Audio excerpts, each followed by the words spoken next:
একজন ব্যক্তি তার বন্ধুকে এতটুকু বলেছিল যে আল্লাহ তোকে কোনোদিন মাফ করবে না, আল্লাহ তোকে কোনোদিন মাফ করবে না, এরকম কথা কিন্তু আমরা অনেকে বলে ফেলি। আল্লাহ পাক মৌতের পরে এই দুই ব্যক্তিকেই ডাকবেন, কিয়ামতের মাঠে ডাকবেন, এটা বারজাকে হয়েছে।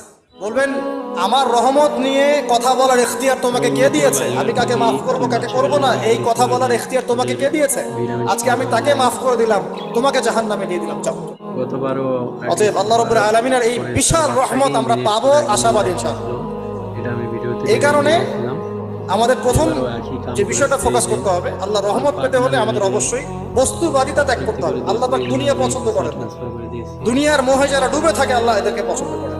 দুনিয়া প্রয়োজন, যতটুকু আমার দরকার আমি করব, যতটুকু প্রয়োজন নাই এই বিষয়টা আমি পেতেই হবে, চাই চাই আরো চাই, হ্যাঁ দু হাতে চাপাও হাত পেতে নাও, ঋণ করে ঘি খাও, এইসব দর্শনের হাত ধারবো না আমরা। নেক্সট ভিডিওতে, ধন্যবাদ।